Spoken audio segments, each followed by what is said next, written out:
রঙও নাই, গেরানো নাই, নুন খাওয়ার গুণ গাওয়াও নাই, সবকিছু বাদ দিলাম। একটা যদি থাকতো, একটা শুধু, যে আজান আওয়াজ দিতে দেরি নিখলির এই শহরটা, নখলার এই শহরটা, যে যেখানে আছে ওইখানে থেকে আল্লাহু আকবার বইলা মুসল্লায় দাঁড়াইতে দেরি করে না। আপনি বলবেন এই চিত্র কি হইতে পারে? আমার সাথে চলেন, দেখায় দিব। আছে এই চিত্র দুনিয়াতে। আমি ওই দেশে 6 বার গেছি। ওটাকে আকাশের চাঁদ না, দুনিয়ার কয়েকটা চাঁদ আছে, চাঁদ কয় ওটারে, চাঁদ। একটা দেশ দুনিয়াতে, আফ্রিকার একটা দেশ, বাংলাদেশের 15 গুণ বড়। কয় গুণ? ওই দেশে আমি 6 বার গেছি। ওই দেশে আজান হইতে দেরি, যে যেখানে আছে, বাজারে আছে তো বাজারেই বিছনা লাগাবে, প্রত্যেক দোকানে চাটাই আছে, প্লাস্টিকের চাটাই, দোকানদার বিছাবে। নাম দিলাম আজান হইতে দেরি, কয়জন মুসলমান ছুটে আসে? কয়জন মসজিদে আসে? কে ডাকে? আরে বলেন না, কে ডাকে? শুধু আল্লাহ ডাকলে তো আমার মনকে বুঝাইতে পারতাম। শুধু আল্লাহ তো ডাকে না, সাথে সাথে তো রহমান ডাকে, রহিম ডাকে, মালিক ডাকে, কুদ্দুস ডাকে, সালাম ডাকে, মুমিন ডাকে, মুহাইমিন ডাকে, আজিজ ডাকে, জব্বার ডাকে, মুতাকাব্বিরুল খালিকুল বারিউল মুসাব্বিরুল গফফারুল কহ্হারুল ওয়াহ্হাবুর রাজ্জাকুল ফাত্তাহুল আলিমুল কাবিদুল বাসিতুল খাফিদুর রাফিউল মুইজ্জুল মুদিল্লুস সামিউল বাসীরুল হাকামুল আদলুল লতীফুল খবীরুল হালিমুল আযীমুল গফুরুশ শাকুরুল আলিকুল কবীরুল হাফিজুল মুকিতুল হাসিবুল জলিলুল করিমুর রকিবুল মুজিবুল ওয়াসি আল হাকিমুল ওয়াদুদুল মজিদুল বাঈসুশ শহীদুল হকুল ওয়াকিলুল কবিয়ুল মতিনুল ওয়ালিয়ুল হামিদুল মুসি আল মুবদি আল মুঈদ আল মুহয়ি আল মুমীত الحي القيوم الواجد الماجد الواحد الأحد الصمد القادر المقتدر المقدم المؤخر الأول والآخر الظاهر والباطن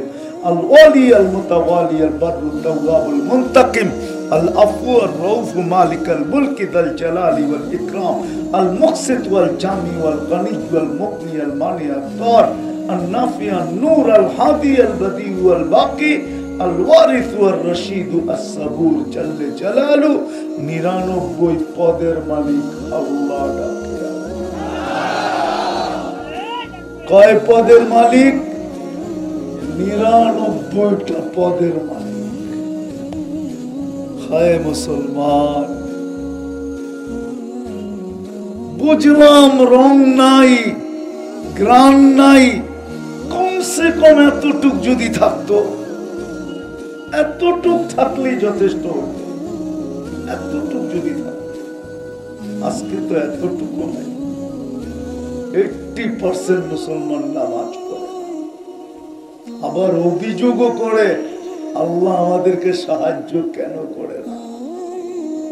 জুতা যে মারে না, ধ্বংস যে করে দেয় না, এটা সৌভাগ্য। সমূলে যে ধ্বংস করেন নাই, শুধু নবীজির ওয়াদার কারণে করেন নাই। বন্ধুর সাথে ওয়াদা, বন্ধু আপনার উম্মতকে আমি সমূলে ধ্বংস করব না। করব তো করব কি কইরা? আপনি যখন এদের মাঝে থাকবেন, আমাদের নবীজি হায়াতুন নবী, রওজায়ে আতহারে এখনো হায়াতুন নবী, জীবিত আমাদের মাঝেই আছেন। ওনার সাথে যদি অঙ্গীকার না হইতো, তাহলে বহুত আগে ধ্বংস করে দিত সমূলে। এই 1400 বছর, 1400 হইতে চলছে, আরে 1500 হইতে চলছে, 1400 না, 1500 বৎসর জন্ম থেকে নিয়ে আজ পর্যন্ত হিসাব করলে 2-1 বছর বাকি আছে 1500 হওয়ার থেকে। 1500 বছর পালতেছেন। 5 বার ডাকে। কে ডাকে? আবার বলেন।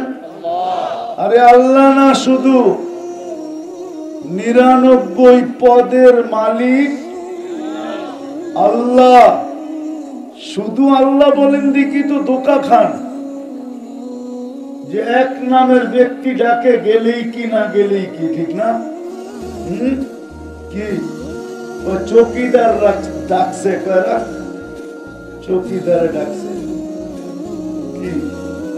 চৌকিদারে ডাকলে কি কয়? তোমার চৌকিদারে ডাকে, তো বেটা চৌকিদারে ডাকছে। আর যদি কয় ও সিসাব ডাকছে কি? আর যদি কয় এসপি সাহেব, যদি কয় মন্ত্রী সাহেব, আর ডেইলি 5 বার প্রধানমন্ত্রী হেলো কইলে তো লুঙ্গিও থাকবো না খুশির ঠেলায়। যদি ডেইলি 5 বার আপনার লগে প্রধানমন্ত্রী হ্যালো কয়, হ্যালো হ্যালো তুমি কেমন আছো, তাইলে তো খুশির ঠেলায় মনে হয় লুঙ্গিও থাকবো না, ঠিক না? আমার মতো মাথার তার যদি চিকন হয় তাহলে লুঙ্গি মাথায় বাঁধতে পারে, তারও ছিঁড়তে পারে। আর ডেলি 5 বার কে ডাকে? আবার কয় আল্লাহ।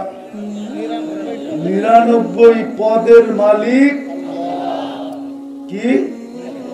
99 পদের মালিক আল্লাহ ডাকে। একটু আগেই তো 99টা শুনাইলাম। এটা তো আল্লাহর পরিচয়, পদ। আমি কয়টা পদের মালিক হয়ে তোকে ডাকতেছি, দেখ। কেন ডাকতেছে? নামাজের জন্য। নামাজ তো একটা বাহানা, নিজের সাথে কথা বলার জন্য ডাকতেছেন। নিজের সাথে মুসাল্লি ইউনাজি রব্বা। আমাদের মতো কপাল পোড়া কেউ নাই। কোরআনই বলে ইন্নাল ইনসানা লিরাব্বিহি লাকানুদ। ও মানুষ, তোর চেয়ে বড় কপাল পোড়া কেউ, নিমক হারাম কেউ নেই। কুতিলাল ইনসানু মা আকফারা। ও মানুষ, তোর চেয়ে বড় কপাল পোড়া কেউ নাই। কেন?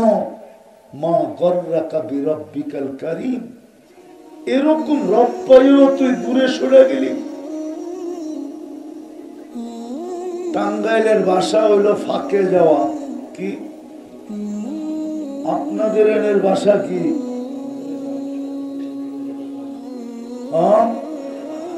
দূরে যাওয়া।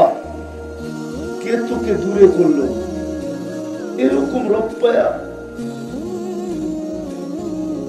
আল্লাহ ডাকতেছে নামাজের জন্য, না কথা বলার জন্য, নামাজের জন্য না সম্মানের মালা দেওয়ার জন্য, নামাজের জন্য না জান্নাতের চাবি দেওয়ার জন্য।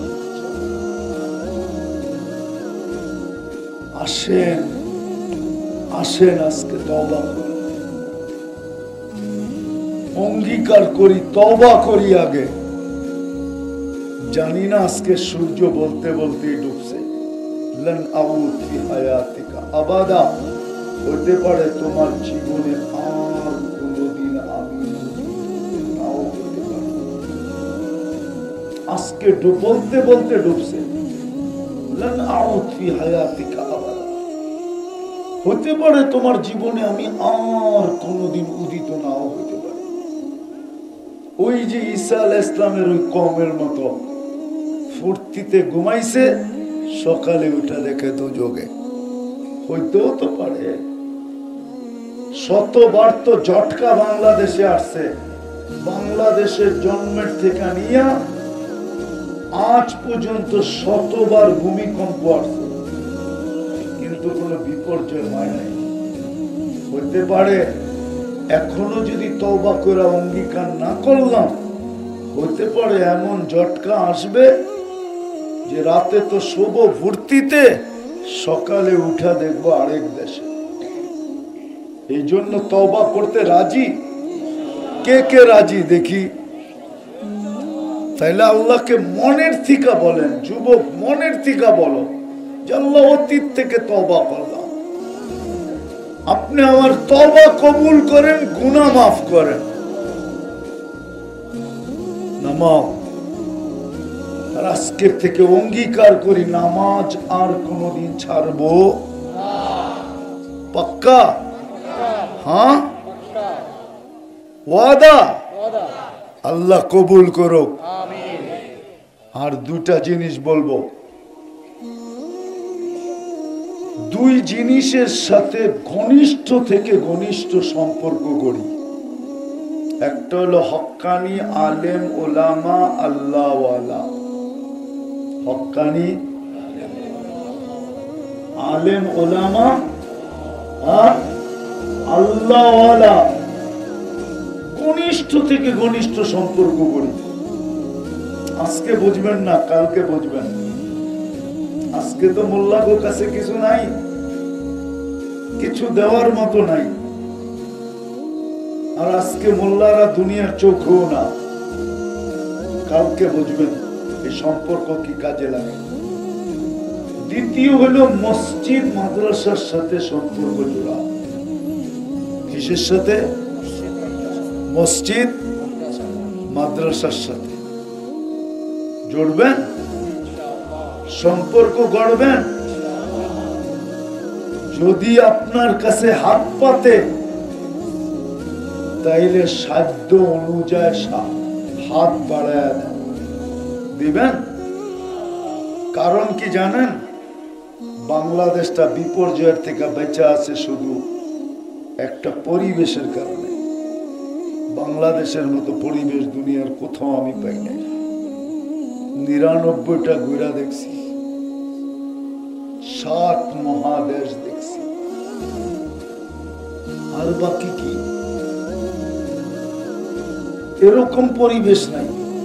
মসজিদ মাদ্রাসা, আলেম ওলামা, আল্লাহওয়ালা, এরকম দ্বীনি মাহফিলের পরিবেশ দুনিয়ার কোথাও নাই। এই কারণেই এই দেশটা বিপর্যয়ের থেকে বেঁচে আছে। আমার বিশ্বাস কোনদিন বিপর্যয় করবে না এই দেশটা, যতদিন এই পরিবেশটাকে আমরা ধরে রাখবো। হ্যাঁ, যেদিন বিনষ্ট হয়ে যাবে ওই দিনের কথা ভিন্ন, কিন্তু যতদিন হবে না ততদিন বাংলাদেশে কোনো বিপর্যয় হবে না। আমার বিশ্বাস যে যতই গান গাক, বাংলাদেশে কোনো বিপর্যয় হবে না। আমার ভিতর থেকে বলতেছি, এই পরিবেশ যতদিন ধরে রাখবে, মসজিদ মাদ্রাসা, আলেম ওলামা, আল্লাহওয়ালা, আর এই দ্বীনি মাহফিলের পরিবেশ, কোরআনী মাহফিলের পরিবেশ, কোনো বিপর্যয় হবে না। হইলে 7.8 ভূমিকম্পতে হইতো। 2013 কি 14তে বাংলাদেশে 7.8 ভূমিকম্প আসছে, যেটা তুর্কিতে আসছে। 1 থেকে 1.5 লক্ষ লোক মারা গেছে। পুরাটা শহর মাটির সাথে মিশায়া দিয়া তুর্কিদের দিলের ভিতরে এরকম দাগ লাগায় গেছে যে কিয়ামত পর্যন্ত মনে রাখবে। ওটা বাংলাদেশও আসছিল, কিন্তু একটা টিনের ঘরও পড়ে নাই, একটা টিনও ছুটে নাই, শুধু এই পরিবেশের কারণে। এই পরিবেশের কারণে, এই পরিবেশ কোথাও নাই দুনিয়ায়। 40,000 হেফজোখানা বাংলাদেশ।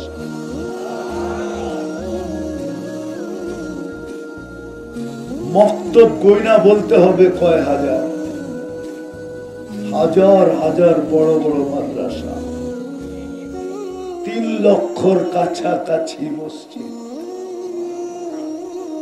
এই পরিবেশ দুনিয়ার কোথাও নেই। ইন্দোনেশিয়ায় 5 লক্ষ মসজিদ আছে, আমিও মানি,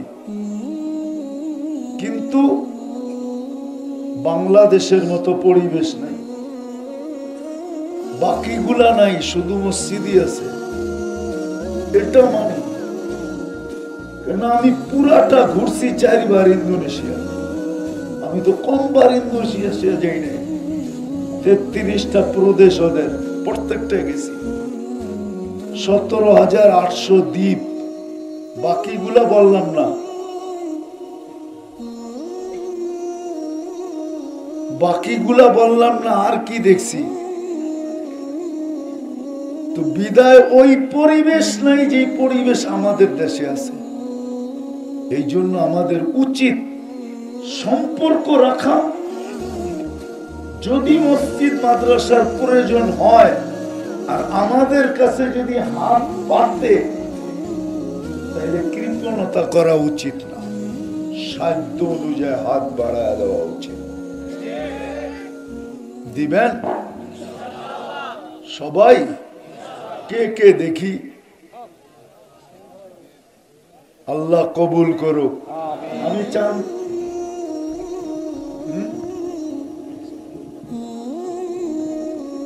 নামান নামান নামান, তাহলে রুমাল পাঠায় দিব। হ্যাঁ দিবেন? পাক্কা তো? বুঝেন কিন্তু ভাই, পিছের থেকে চতুর্দিক থেকে ঢোকেন। ছেলেরা ছেলেরা নাই?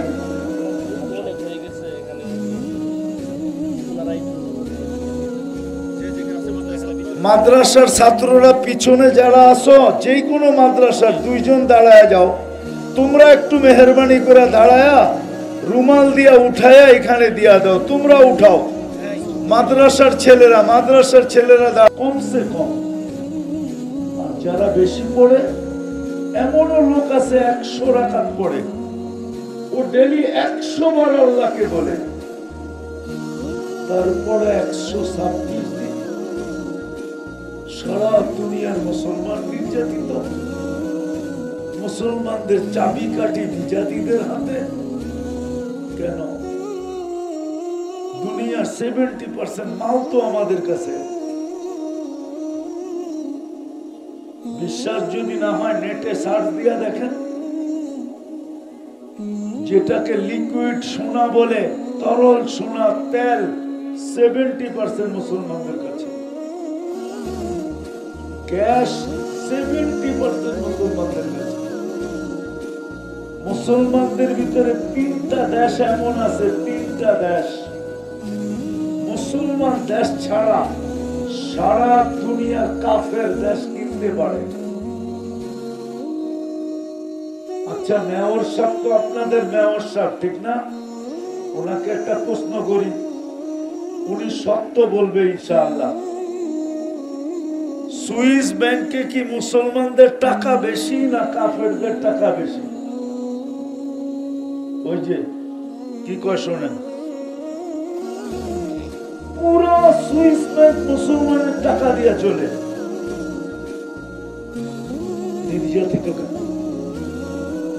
ইসলামের রং আমাদের ভিতরে নেই। নির্বাচিত বটে, আজকে বুঝে আসে না, চিন্তা করি না যে আমাকে আল্লাহ কি জন্য নির্বাচিত করল। হায় হায়, মানুষ নির্বাচিত হওয়ার জন্য বুকে তাজা রক্ত দিয়া দিতে চায়।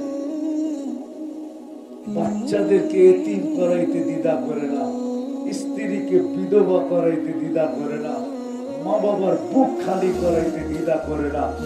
ওটা সামান্য দুনিয়ার নির্বাচন, সামান্য। বাঁচবেই কয়দিন, কয়দিন বাঁচবো এখানে? একটু ভালো মতে বোঝেন, কাজে দিবে।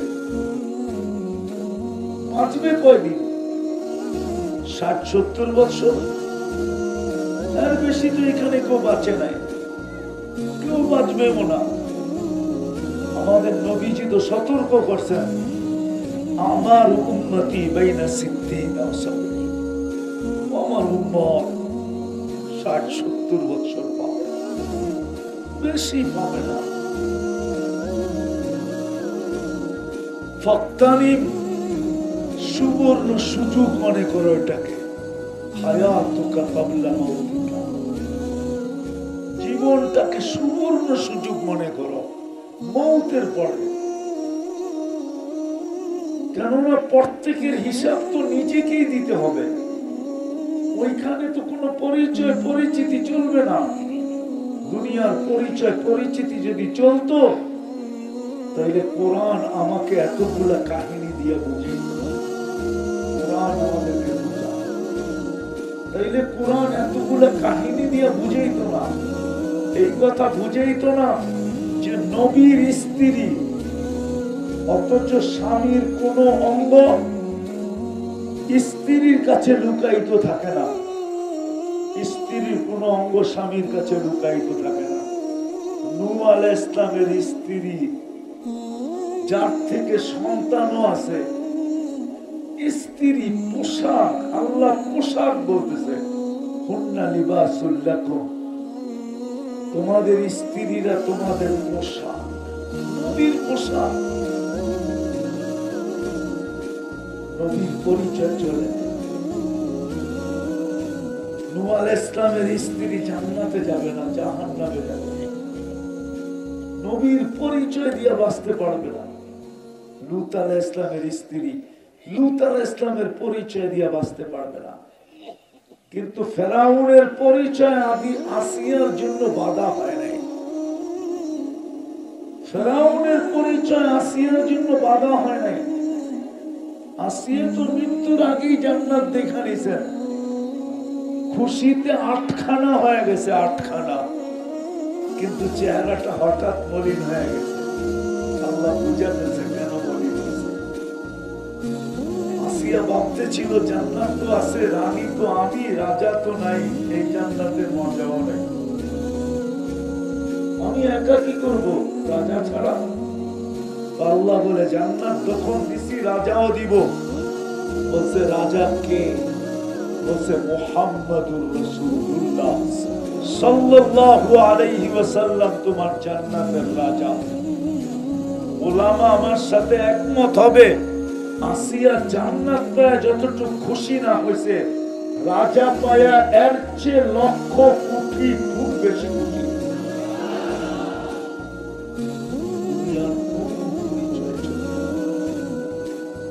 চলবে তো ইসলামের রং,